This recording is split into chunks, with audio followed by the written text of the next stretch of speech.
água e esgoto aos mais pobres. Vamos ver como é que os principais detalhes dessa reforma tributária. Anota, vamos ver. O governo Lula enviou ao Congresso nesta quarta-feira o primeiro projeto de lei para regulamentar a reforma tributária sobre o consumo. Fica estabelecido regras mais específicas para uma nova metodologia de cobranças de impostos no país. O novo projeto avança em 5 pontos principais: o patamar da cobrança de novos impostos, a tributação da cesta básica, o cashback para famílias mais pobres, o imposto do pecado e a tributação sobre saúde e educação.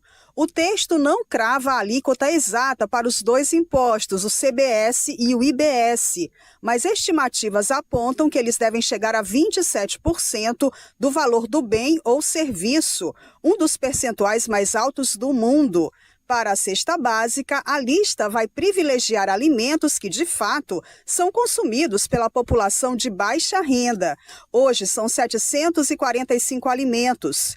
Estão fora textualmente foie gras, que é o fígado de ganso, uma iguaria de alto custo, lagostas, lagostim ou bacalhau. O cashback vai devolver 100% do CBS e do IBS do gás de cozinha, 50% do CBS e 20% do IBS da luz, água e esgoto e 20% do CBS e IBS para outros produtos. Há ainda o imposto do pecado, uma alíquota de 26% a 27%, criada para desestimular o consumo de bens que fazem mal à saúde, como cigarros, bebidas alcoólicas, bebidas açucaradas e veículos poluentes. Vamos lá, Raniele Veloso. A expectativa do ministro Fernando Haddad é que essa reforma seja aprovada até o recesso do meio do ano? Isso na Câmara dos Deputados, tá, Amadeu? No Senado, até o fim do ano.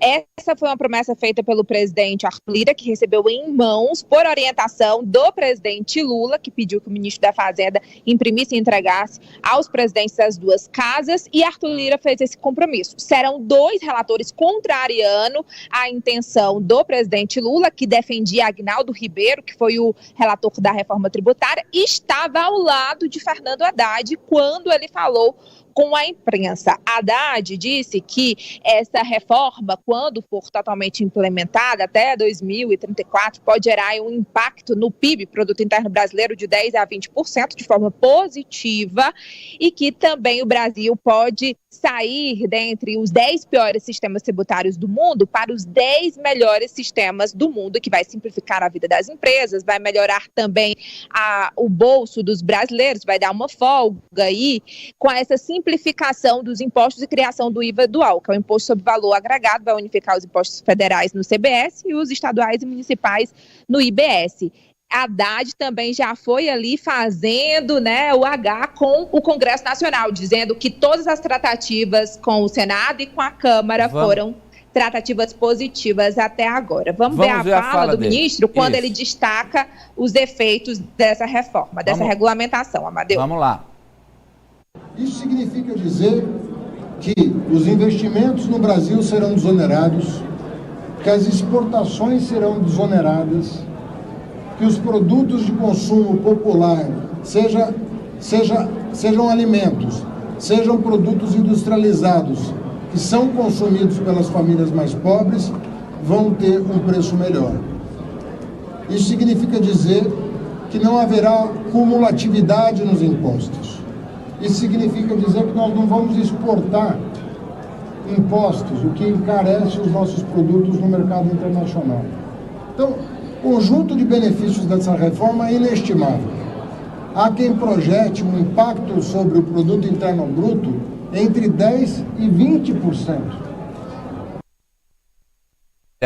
Olha, a gente pressionou o ministro aqui ontem, Amadeu, e ele passou para o Bernardo Api, que é o secretário da reforma tributária, e ele falou aí que a alíquota sobre o consumo vai ficar aí na média de 26,5%, mas pode chegar até 27,3%, continuando sendo uma das maiores do mundo. Vamos lá, professor Vila. O Brasil era um manicômio tributário.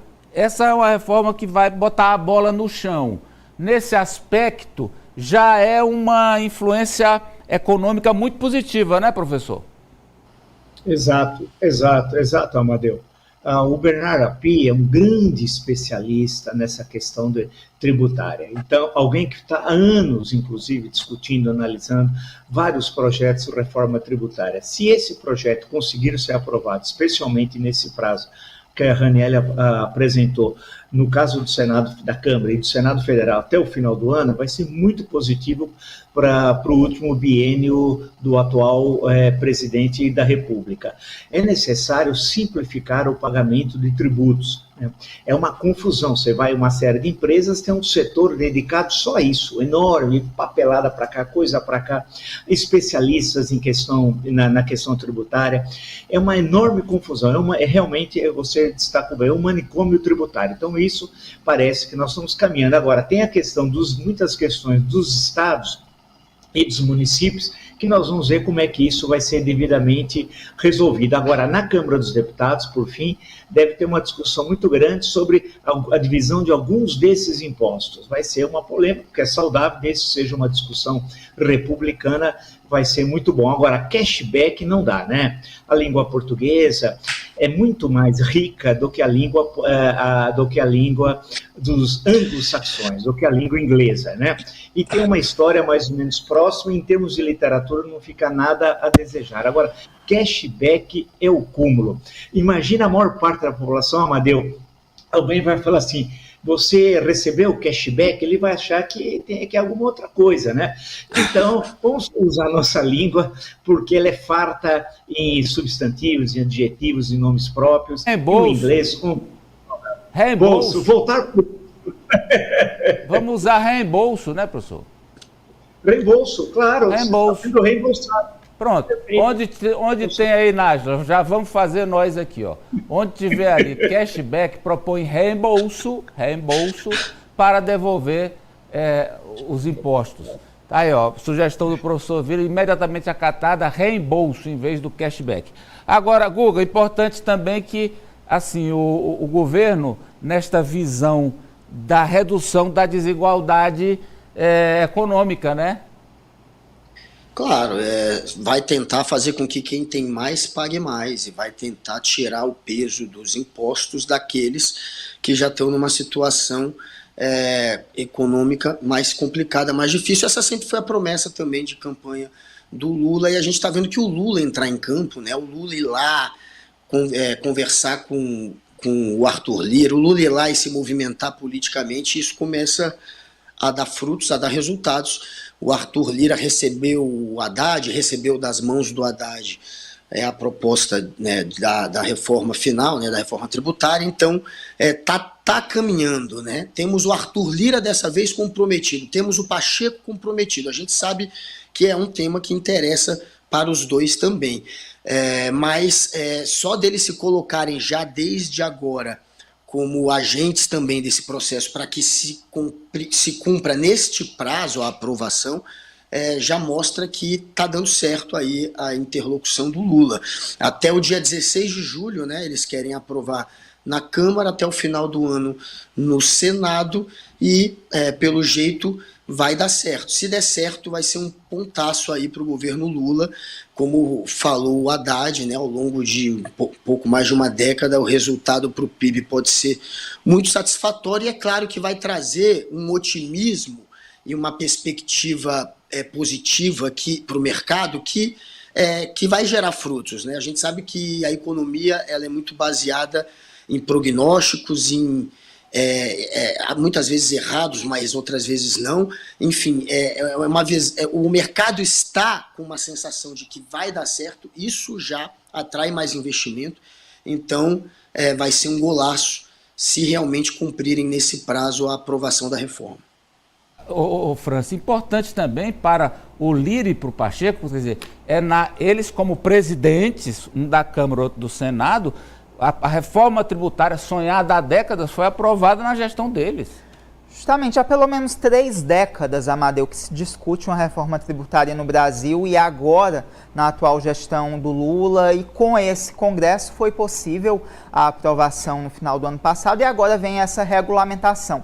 Faltam, de fato, alguns pontos ainda a serem definidos, especialmente no que diz respeito ao Fundo de Desenvolvimento Regional, que ainda motiva algumas divergências entre governadores, especialmente governadores do Norte e Nordeste, com os governadores do Sul e do Sudeste, tendo em vista que esse fundo, a priori, será criado para reduzir essas disparidades regionais de desenvolvimento. Mas, obviamente, os governadores do Sul e do Sudeste não querem abrir mão também de um grande montante dos recursos estimados nesse fundo em favor dos estados da região Norte e Nordeste. Então, essa reforma, Amadeu, ela não seria efetiva se não houvesse, de fato, essa justiça fiscal. E com os pontos elencados, inclusive pela RANE, há sim essa estimativa de uma justiça fiscal, com a isenção de impostos para determinados itens da cesta básica, e não só os itens da cesta básica, também uma série de medicamentos, beneficiando assim